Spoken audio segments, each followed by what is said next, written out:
I've been thinking a lot about the 90s and high school this week. Maybe it's the arrival of fall or the fact that baby doll dresses and chokers are back in style. It might be the Smashing Pumpkins concert I went to last night. All this 90s nostalgia drove me to flip through my old yearbook. Amongst the class pictures and notes from peers telling me to stay cool or keep in touch, I found one incredibly strange and wonderful message written by my friend. We'll just call him Bruce. Yeah, Bruce. Bruce wrote, "Bruce is here. You're walking along, and it hits you. Your whole life is wasted. You've lost all of your friends. You've lost your family, no money, no job, nothing. You think to call me, but I don't even remember your name. You begin to stay down the sidewalk with a cheesy smile on your face, and children smile to see your face. You don't care about a boy. You don't care about the clouds and the sky because everything is so relative. It's safe. And pain is as much a part of life as happiness and death. It is life. I know that I can trust you to live it. It will make me smile. So you live in a mansion with a husband and children in happiness. You later want to do something, to search yourself, or try and experience pain, rage, or something. Because you are the one of us who will truly live to the brink. I need you to do this, and the world will be complete, and I know that you are cool enough to do it, and you, of all people, deserve it. Sincerely, Bruce." Wow! You know, when he wrote that, I had no idea what he was talking about. But now, almost 20 years later, I still don't know what he's talking about. But Bruce, I really love that message anyway. Today on Please Excuse My Dead Aunt Sally, Pumpernickel the dog eats a grasshopper and likes it. Mike goes away on a retreat for cisgender mimes. And Suzy hangs out with her really cool nephew Kai. Say hi, Kai. Hi everyone, I'm Kai, and my Aunt Suzy is actually really cool. Yeah, here's your $20 for saying that, Kai. Thanks.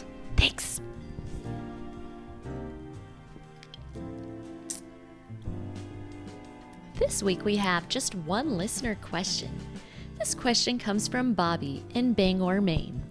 Bobby writes, "Dear Suzy and Mike, I notice you haven't done many shows together lately, and this has me concerned. Are you fighting? Are you going to get a divorce? Do you not love me anymore? Sincerely, Bobby. P.S. My cat can eat a whole watermelon." Well, Bobby, first of all, let me clear something up. Mike and I are not getting divorced because Mike and I aren't married. We're just good friends. And no, we're not fighting, and we still love you very much. Lately, our schedules have just been way too jam-packed with action to make it possible for us to ever get to do a session together. But don't worry, we're working on it. Keep your chin up, little fella, and I'm so pleased to hear about your watermelon-eating cat. As always, you can send listener questions to pleaseexcusemydeadantsally@gmail.com or hit us up on Instagram or Facebook. Thanks for writing, Bobby.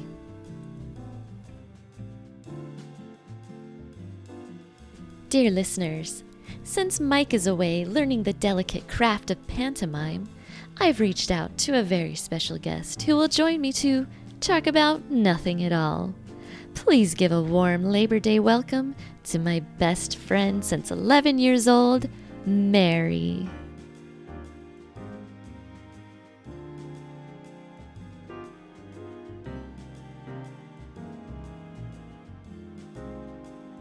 They talk about things like the X-Files and how creepy it was when they found that chick under the bed, and then Well, It was even more creepy when she rolled herself back under the bed. Like, put me back under the bed. This is where I belong. I know, and you know what that reminds me of, though? That reminds me of the poltergeist. When that little creature came out from under the bed. Like when he drank the whiskey worm. Was it not the clown, the big tequila worm? Yeah, the big tequila worm. God, that was Man, creepy. that was Poltergeist Part 2, wasn't it? Yeah, it was when they were in the house and her grandma dies. Oh my gosh. But remember the one with the so- mirrors? Everyone says Part 3 was so stupid, but I remember Part 3 being pretty creepy to us when we were in 7th grade or whatever how old we were. Outside in! Outside in. I will show you to the light. You should be that voiceover Totanga character the in, Magic like, a Munchkin. cartoon. You Totanga the Magic Munchkin. Yes. Yes. So she was in the first episode and the third episode of Poltergeist. And then the second one, they had that cool Native American shaman dude, that kind of did the whole Vision Quest approach to eradicating the poltergeist. Yes. But I thought she showed up at... No, she didn't. He said that she sent him, right? That's what it was. I think that's what it was. Oh my gosh. Yeah, so much appropriation in that one. I know. See, you use these big giant words, Suzy, and I'm like appropriation. What? I'm not. Who shot who in the what now? Come down to my level, Cletus level. Some folks will never lose a toe. And that's when you're supposed to say, but then again, some folk'll. Some vocal. Oh, I get it. Like Cletus the Slack Jayoko. Good times. I owe most of my vocabulary to watching The Simpsons. Yeah, you know what though? I think that Disenchantment was pretty funny. I want to watch it, but part of me is scared that it just won't be as good as I hope it will be. And you know what? That's like the reason that I didn't turn it on when I first saw it on Netflix. I was like, oh, I should watch this. And I was like, I don't know if I want to. And then Brandon put it on last weekend. And I was like, oh, this is that Disenchanted. And he's like, yeah. So I watched a couple episodes. Granted, I wasn't completely there because I was chasing toddlers around. But that'll happen. It's so funny, and it's obviously Simpson-esque. Uh-huh. Because of the jokes and all that, but I did think it was pretty funny. My sister Nicole brought up today how awesome it was that at my wedding there was a Simpson quote. I was like, that was all Mary. She knows how much I loved that scene. I couldn't leave it like out. An orange. And I laughed so hard because you said it. And while you were saying it, I was picturing that scene in my head so crystal clear, especially the part where he motorboats the orange and he's like, he was going to town on the orange like it was the best thing he ever ate. Right? Yeah, I never knew Homer liked oranges so much until that episode. Right? You think you liked him a little too much. Yeah. But not like the turkeys that Marge brings him. The what?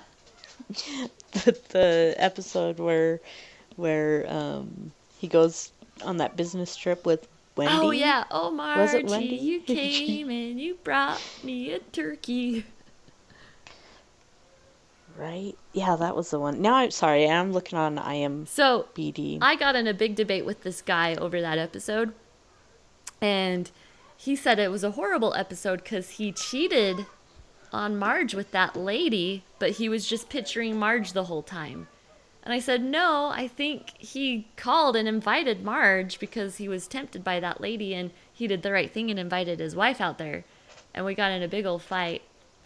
Not a big old fight, but just I cannot admit, if I think I'm right, I will fight to the death. Did you give him a what for, Suzy? I gave him a what for. And I found that episode years later, because this was all before streaming was a thing. I'm old. But years later, I saw that episode, and there's a line where she says, Homie, it was a lovely idea of me joining you on this business trip, so I was right. You were right. Yeah. Because I don't remember word for word because I don't have the memory that you do. But she does say there was another line, something in there to the point that Homer invited her. Yeah, like it was lovely to get away and join you here, something like that. I don't remember. And he even says, I can't do this. I'm married. Uh-huh. And he sings, "Oh, Margie, you came and brought me a turkey." Why would he sing that if it was some other lady there? I don't know. I just don't know. I'll tell you. Conspiracies, man. Totally. Well, it's because that guy didn't know what was going on. That's what. That's right. Don't ever go up against Suzy when Simpsons are on the line. Not unless you are very confident.